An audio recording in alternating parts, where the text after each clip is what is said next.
हरे कृष्णा। कल हमने कथा में विश्राम लिया था कि महादेव से मिलने के लिए ब्रह्मा जी और विष्णु जी आते हैं और वो विष्णु भगवान ये भी कहते हैं कि अब शीघ्र ही आदिशक्ति का पुनर्जन्म होगा, आपके एकांतवास का अंत होगा। पर शिव कहते हैं कि नहीं, कदापि नहीं, क्योंकि अब ये संभव नहीं है। क्योंकि एक बार इस मिलन का क्या परिणाम निकला, ये आपने देख लिया ना, आपने देख लिया ना, इस मिलन का क्या परिणाम निकला। माया से परिपूर्ण इस संसार में सिर्फ दुख है, सिर्फ दुख, और इन दुखों का कभी भी अंत नहीं हो सकता। क्यों? क्योंकि द्वेष, क्लेश, कुंठा, ये सब कभी खत्म नहीं हो सकती, और जब ये खत्म नहीं हो सकती तो दुख खत्म नहीं हो सकते। ब्रह्मा जी, क्यों आपने ऐसे संसार की रचना की? क्यों रचना की ऐसे संसार की? भगवान शिव पूछते हैं ये बात ब्रह्मा जी से। ब्रह्मा जी कहते हैं कि मैंने तो केवल इस संसार की रचना की थी, संसार की रचना की थी, क्लेश की नहीं। क्लेश मैंने नहीं बनाए थे, मैंने सिर्फ संसार की रचना करी, सृष्टि का निर्माण किया, जिसमें इंसान भी बनाए, पशु पक्षी भी, सब कुछ बनाया, लेकिन मैंने क्लेश नहीं बनाया था महादेव।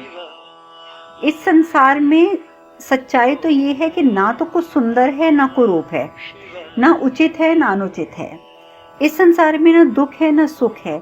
ये तो केवल और केवल मन के द्वारा उत्पन्न किया गया अनुभव है महादेव। मन के द्वारा उत्पन्न किया गया अनुभव, केवल अनुभव।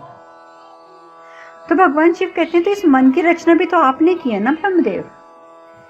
अगर ये सुख दुख, उचित अनुचित जो भी चीजें हैं, ये अगर मन की कल्पनाएं हैं, तो मन का निर्माण किसने किया था? मन का निर्माण भी तो आपने किया ना ब्रह्मदेव। ब्रह्मदेव कहते हैं कि देखो, यदि माया से मन भ्रमित हो सकता है, तो ये मन सत्य से प्रभुत्व को भी प्राप्त किया जा सकता है। इसका चयन तो केवल हम ही कर सकते हैं ना। जैसे मैंने आपको, जब हमारी भागवत कथा चल रही थी, तो मैंने आप लोगों को एक उदाहरण दिया था कि जैसे एक ताला होता है, तो ताले की एक चाबी होती है, ताले की चाबी खोलने के लिए अलग और बंद करने के लिए अलग कभी नहीं होती।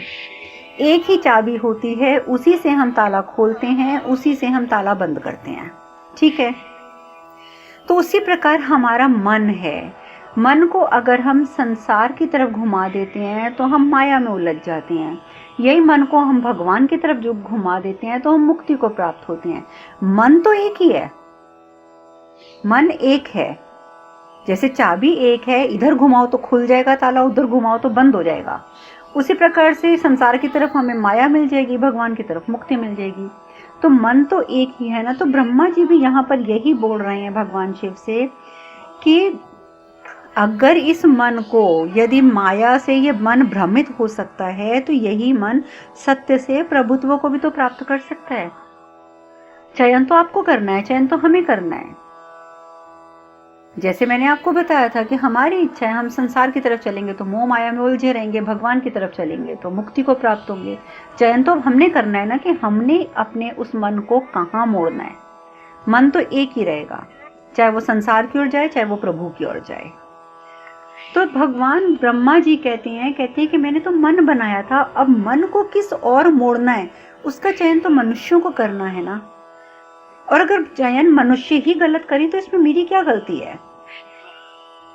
भगवान शिव कहते हैं कि मैं अब इस समय सब कुछ नहीं सुनना चाहता, मैं सिर्फ इतना जानता हूं कि मैंने चुनाव कर लिया है। मैंने अपने मन को तप के माध्यम से माया मुक्त और स्थिर करने का प्रण ले लिया है, और मैं अपने मन को स्थिर करने जा रहा हूं। तो विष्णु भगवान बोलते हैं कि आप तो चले जाएंगे, चलिए अपने मन को स्थिर करने के लिए। तो क्या ताड़कासुर का अत्याचार इसी प्रकार चलता रहेगा? आप ये भी तो बताइए ना कि ताड़कासुर जो कुछ कर रहा है, और उसकी मृत्यु सिर्फ और सिर्फ आपके पुत्र के हाथों है। तो अब ताड़कासुर का क्या इसी प्रकार से तांडव चलता रहेगा? आप बताइए कि इसके अत्याचारों से मुक्ति कैसे मिलेगी, कैसे होगा आपके पुत्र का जन्म। भगवान शिव कुछ जवाब नहीं देते। ब्रह्मा जी और विष्णु जी वहां से चले जाते हैं और भगवान शिव जो है वो अपना ध्यान में बैठ जाते हैं। अब ध्यान में बैठा देखते हैं गंगा देखती है कि वो तो ध्यान में बैठे हुए हैं। तो दूर से नजर जाती है। मैंने आपको बताया था ना कि मैनावती और गंगा मिलके खाने की तैयारी करते हैं, क्योंकि आज प्रभु ने खाना खाना था, उनके यहाँ भोजन करना था। मैनावती कहती है कि मनुष्य के हर दुख का, हर संताप का समाधान भगवान के पास होता है, किंतु उनके अपने संताप में उन्हें सांत्वना कौन दे सकता है। उन्हें तो अपनी वेदना स्वयं ही झेलनी पड़ेगी ना। वेदना का जो विष है उन्हें स्वयं पीना पड़ेगा ना। ये चीज मुझे बहुत विचलित कर रही है गंगा। तो गंगा कहती है कि माँ, इस बात को तो मैं भी कोई जवाब नहीं दे सकती। गंगा वहां से उठती है, जल का कलश लेती है और लेके सीधे वो जाती है ऋषि के पास, क्योंकि मैंने आपको बताया था ना कि उसने ऋषि मार्कंडेय जी को और शिव भगवान को दोनों को कहा था कि हमारा आतिथ्य स्वीकार करें। तो वो मार्कंडेय जी के पास जाती है, जाकर बोलती है ऋषिवर जल लीजिए। तो ऋषि कहते हैं प्रसन्न रहो देवी। तो ऋषि पानी पी लेते हैं, जल पी लेते हैं, लेकिन गंगा वहीं खड़े रहती है। तो मार्कंडेय ऋषि बोलते हैं क्या बात है देवी, आप कुछ कहना चाहती हैं। तो गंगा कहती है कि ऋषिवर, मैं शिव और अपनी उत्पत्ति के विषय में जानना चाहती हूँ कि मेरी उत्पत्ति का उद्देश्य क्या है और शिव का उद्देश्य क्या है। मार्कंडेय ऋषि बोलते हैं, कहते हैं कि देखो गंगा, इस सृष्टि में आपका विशिष्ट स्थान है, एक बहुत अलग और एक विशिष्ट स्थान है। इससे अधिक मैं आपको नहीं बता सकता। इससे अधिक आप जानना भी क्या चाहती हैं। तो गंगा कहती है कि ऋषिवर, मुझे एक बहुत असाधारण सी अनुभूति हो रही है। तो ऋषि पूछते हैं कैसी अनुभूति गंगा। गंगा कहती है कि ऋषिवर, जब से मैंने शिव को देखा है, मुझे ऐसा महसूस हो रहा है कि मेरा जन्म जो है शिव से मिलन के हेतु हुआ है। मैं क्यों उनकी ओर कितनी आकर्षित क्यों हो रही हूँ ऋषिवर, मैं समझ नहीं पा रही। मेरे मन में यही विचार आता जा रहा है बार बार, और ऐसे विचार उत्पन्न होते जा रहे हैं कि जैसे मैं शिव के लिए बनी हूँ। ऋषिवर, तो आप मुझे बताइए कि ये सब क्या है और क्यों है। तो मार्कंडेय ऋषि बोलते हैं कि आपका अंतर्ज्ञान सत्य है देवी, आपका भविष्य में शिव से जुड़ाव है। अब देखिए, मार्कंडेय ऋषि ने सिर्फ इतना बोला है कि शिव से जुड़ाव है। कैसा जुड़ाव है, किस रूप का जुड़ाव है, उन्होंने कुछ नहीं बोला। लेकिन गंगा वो मन ही मन खुश हो जाती है और सोचती है कि मुझे शिव से ना फटाफट साक्षात्कार कर लेना चाहिए, बात कर लेनी चाहिए। और उधर मार्कंडेय ऋषि मन में सोचते हैं कि मैंने बेशक गंगा तुम्हें बताया नहीं, लेकिन तुम्हारा स्थान तो भगवान शिव की जटाओं में होगा, उनके शीर्ष से प्रवाहित होगी तुम, और इसीलिए शिव गंगाधर भी कहलाएंगे। लेकिन वो ये बातें गंगा को नहीं बताते। उधर गंगा भोजन लेती है, प्यार करने के बाद महादेव के पास जाती है, कहती है महादेव भोजन ग्रहण करें। तो महादेव जो है भोजन की तरफ देखते भी नहीं। तो वो कहती है कि गंगा कहती है कदाचित आप भूल रहे हैं कि जिसका आप अपमान कर रहे हैं उसी ने असुरों से देवी सती के पिंड की रक्षा की थी। गंगा ने तलवार उठाई थी ना, धनुष बाण उठाया था ना पिंड की रक्षा के लिए। तो इस समय वो एहसान जता रही है भगवान शिव के सामने कि आप मेरी तरफ ध्यान नहीं दे रहे, आप मेरी तरफ देख नहीं रहे हैं, और आप भूल रहे हैं कि सती माता के पिंड की रक्षा मैंने भी करी थी। तो भगवान शिव कहते हैं कि मैं तुम्हारा आभारी हूँ गंगा, तुम मुझसे वरदान मांग सकती हो, तुम जो चाहती हो मुझसे मांग लो। तो गंगा कहती है क्षमा करें महादेव, किंतु कन्याओं का खुद के ही विवाह के संदर्भ में बात करना उचित नहीं समझा जाता, किंतु मैं विवश हूं। तो जब वो इस तरीके की बात करती है तो भगवान शिव बोलते हैं कि साफ शब्दों में कहो, क्या तुमने अपने लिए वर चुन लिया है? क्या तुम्हारे विवाह में कोई दिक्कत है? क्या तुमने वर चुन लिया है? गंगा कहती है कि हाँ महादेव, वर तो मैंने चुन लिया है, किंतु वो जो व्यक्ति है जिसे मैंने चुना है वो मेरी भावनाओं से अनभिज्ञ है। तो भगवान शिव कहते हैं तो फिर विलंब क्यों, देरी क्यों? उसके समक्ष अपनी भावनाओं को व्यक्त कर दो जाकर। बस भगवान शिव के ये कहने की देर थी कि गंगा कहती है कि मैं तो आपसे विवाह करना चाहती हूँ महादेव। शिव एकदम क्रोधित हो जाते हैं, कहते हैं असंभव, असंभव है ये गंगा, असंभव, ऐसा कभी नहीं होगा, कदापि नहीं हो सकता। अपने मन से मेरे विचार निकाल दो, अपने मन को पूरी तरीके से वंचित कर दो मेरे विचारों से, ये कभी नहीं होगा, इसमें तुम्हारा हित भी नहीं है, इसलिए ऐसे विचारों को अपने मन में मत लाने दो। तो गंगा कहती है कि क्या कमी है मेरे व्यक्तित्व में, थोड़ी अधीर हूं, किंतु हिमावत की सभी पुत्रियों में अधीरता होती है, और वो नदी क्या जो चंचल ना हो। और फिर जो आपने मेरे विवाह का प्रस्ताव को निष्ठुरता से ठुकराया है, अस्वीकार किया है, क्या आप उसका मुझे कारण बता सकते हैं महादेव? मैं जानना चाहती हूं कि इस तरीके से आपने मेरे प्रस्ताव को क्यों ठुकराया। तो शिव कहते हैं कि मेरे पास इन निरर्थक प्रश्नों का उत्तर नहीं है, बिल्कुल मेरे पास इन प्रश्नों का उत्तर नहीं है। तो गंगा कहती है कि यदि इन प्रश्नों का उत्तर नहीं है, आपके कह देने भर से क्या ये हो जाएगा? और जो प्रश्न उत्पन्न ही आपसे हुए उसका उत्तर भी तो आप में ही निहित होगा ना, तो महादेव उत्तर तो आपको देना होगा। शिव कहते हैं देखो गंगा, ये उचित नहीं है, तुम भावनाओं में बह रही हो, सिर्फ भावनाओं में बह रही हो। तो गंगा कहती है कि बहना ही तो गंगा का जीवन है महादेव, आप मुझे बताइए कि आप निष्ठुर क्यों हैं? तो शिव कहते हैं कि मेरी मंशा तुम्हें आहत करने की नहीं है गंगा, किंतु जिन भावनाओं की तुम बात कर रही हो वो संभव है ही नहीं, क्योंकि मेरा अस्तित्व, मेरा आत्मा, मेरा सब कुछ सती को समर्पित हो चुका है, सब कुछ। और सती की स्मृति के अतिरिक्त मेरे लिए हर चीज निराधार है, निराधार। गंगा की आंखों से आंसू बहने लगते हैं। गंगा कहती है कि महादेव, जिस प्रकार आपके जीवन में सती के सिवा किसी का कोई भी स्थान नहीं है ना, उसी प्रकार आज के बाद गंगा के जीवन में भी आपके सिवा किसी का कोई स्थान नहीं होगा, कभी नहीं। आप ही बता दीजिए महादेव कि क्या परिणाम होगा, मेरे इस प्रेम भाव का क्या होगा? क्या मैं सदा के लिए आपके सानिध्य से वंचित रहूंगी? शिव कहते हैं कि मेरी बात को ध्यान से सुनो गंगा, ध्यान से सुनो। मुझसे विवाह का प्रस्ताव तुम्हें पूर्णता त्यागना होगा, पूर्णता। किंतु तुम्हारे साहस, तुम्हारे आचरण, तुम्हारे विचारों से मैं बहुत प्रभावित हूं, इसलिए मेरी तुम्हें वरदान देने की इच्छा है। और तुम्हारी भी इच्छा थी मुझसे वरदान मांगने की, सो मैं तुम्हें वरदान देता हूं कि कितने ही पाप, कितने ही हानिकारक तत्व तुम में परमार्जन कर लें, तुम में आ जाएं, परंतु तुम पर उनका कोई असर नहीं होगा, तुम अंत काल तक शुद्ध और पवित्र बनी रहोगी। ये मेरा वरदान है, ये मेरा वरदान है।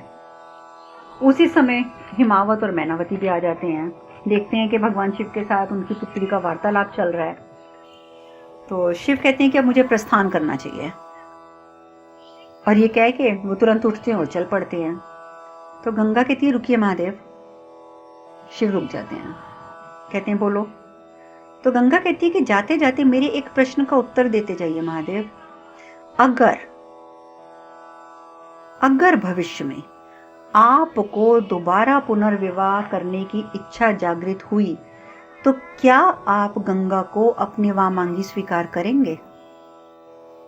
क्या कोई संभावना है? क्या गंगा इस आशा के साथ जीवित रह सकती है? शिव कहते हैं ऐसा कभी नहीं होगा गंगा, कभी नहीं होगा। मैं जितना प्रेम सती से करता हूं ना, उतना प्रेम मैं अपनी जिंदगी में कभी किसी से नहीं कर सकता। और अगर मुझे कभी पुनर्विवाह करना भी हुआ तो वो मैं सती से ही करूंगा, उसके पुनर्जन्म के बाद जब संभव होगा, और किसी से नहीं, कभी नहीं, कदापि नहीं। ये कहकर शिव वहां से चले जाते हैं। और उधर दूसरी ओर माता लक्ष्मी, वो भगवान विष्णु से कहती हैं बताइए स्वामी, आदि शक्ति शिव का मिलन कैसे होगा? वो तो पुनः वैराग्य की ओर जा रहे हैं, उनका तो पूरा मन मस्तिष्क सिर्फ वैराग्य की ओर अग्रसर हो रहा है। विष्णु कहते हैं चिंता मत करो देवी, उन्हें अपना वैराग्य त्यागना होगा। जब आदि शक्ति का पुनर्जन्म होगा तो वो अपना वैराग्य भी त्यागेंगे। तो लक्ष्मी कहती है कि अर्थात आदि शक्ति पुनः मनुष्य के रूप में अवतरित होगी और महादेव के जीवन में फिर से आएंगी। परंतु मुझे डर लग रहा है स्वामी कि इस बार भी कहीं वैसा ही ना हो, कहीं इस बार में महादेव को कोई कष्ट ना झेलना पड़ जाए, अन्यथा इतना अनर्थ होगा, ऐसा अनर्थ होगा कि जिसकी हम कभी कल्पना भी नहीं कर सकते। भगवान विष्णु कुछ नहीं बोलते, सिर्फ मुस्कुरा कर रह जाते हैं। उधर शिव भी चले गए गंगा और हिमावत के शिविर में से। दूसरी ओर ताड़कासुर अपने सैनिकों को आवाज लगाता है, सैनिकों, हविष न पाकर देवता कमजोर हो रहे हैं, जाकर स्वर्ग लोक को दूषित कर दो। अब देखिए, उसे और कुछ नहीं सूझा तो उसने सोचा कि क्यों ना स्वर्ग लोक को दूषित ही कर दिया जाए। तो शुक्राचार्य कहते हैं कि ये तुम क्या कह रहे हो ताड़कासुर, ये क्या कह रहे हो तुम? तो ताड़कासुर कहता है, गुरुवर, हविष न पाकर पहले से ही देवता अशक्त हैं और अब हम उन्हें दूषित कर देंगे तो वो भी अपवित्रों की श्रेणी में आ जाएंगे, और जब वो अपवित्रों की श्रेणी में आ जाएंगे तो हम बड़ी सहजता से स्वर्ग पर अपना आधिपत्य जमा लेंगे। कैसी है मेरी रणनीति गुरुवर? बड़ा खुश होकर पूछता है। शुक्राचार्य कहते हैं, इसे तुम रणनीति कहते हो ताड़कासुर?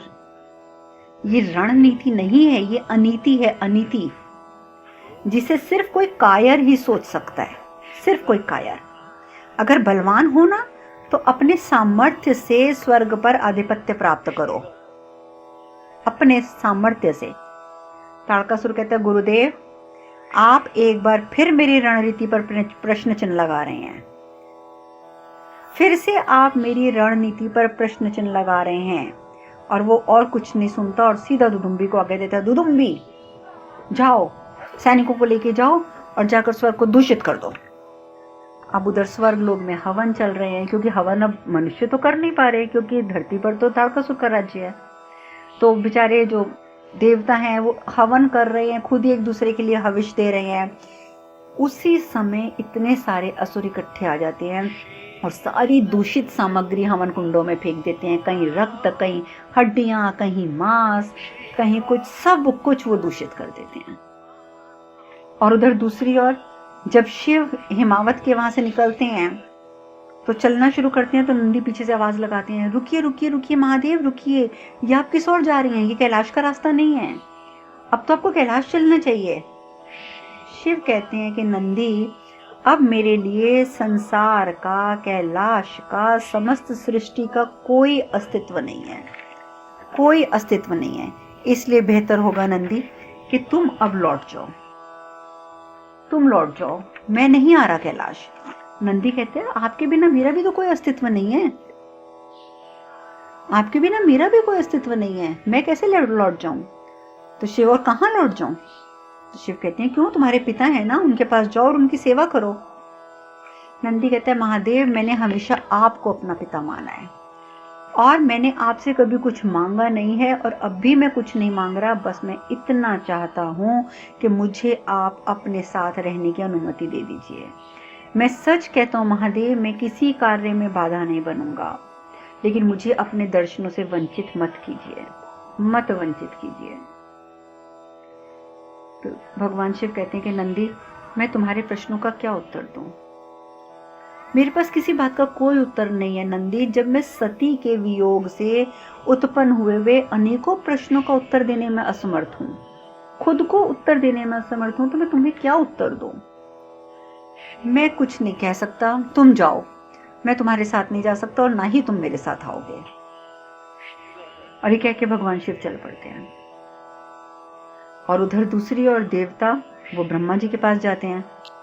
ब्रह्मा जी के पास जाके बोलते हैं कि ब्रह्मदेव, स्वर्ग दूषित कर दिया असुरों ने, और अब जब सारा स्वर्ग दूषित हो गया है तो यहाँ पे तो हमारे पास कोई पवित्र नदी भी नहीं है, और जब पवित्र नदी नहीं है तो हमारी पवित्रता वापस कैसे आएगी?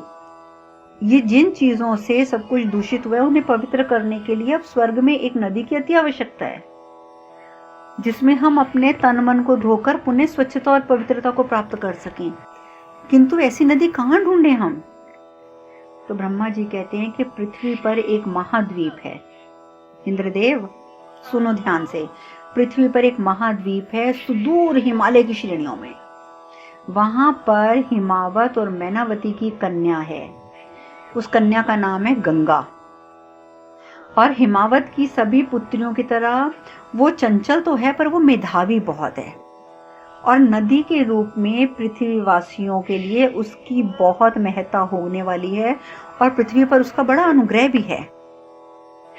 इस नदी में सभी अपने पापों को धोकर अलौकिक शक्तियों को प्राप्त कर सकते हैं, क्योंकि भगवान शिव ने गंगा को वरदान भी दिया हुआ है कि तुम में कितने भी पाप धुल जाएं, तुम अंत काल तक पवित्र रहोगी। और इस गंगा में मेधावी होने के कारण इतने गुण हैं कि इसमें कोई भी कुछ भी धोएगा तो वो पवित्र और शुद्ध हो जाएगा। तो इंद्रदेव बोलते हैं कि क्या वो स्वर्ग में आने के लिए तैयार होंगी। अब आगे ब्रह्मदेव के साथ उनकी क्या बात होती है, हम कल चर्चा करेंगे। आज कथा में यहीं विश्राम लेते हैं। हरे कृष्ण कृष्ण कृष्ण हरे हरे, हरे राम राम राम हरे हरे। आप सब खुश रहें, सुखी रहें, स्वस्थ रहें। हरे कृष्णा। ओम नमः शिवाय, ओम नमः शिवाय, ओम नमः शिवाय।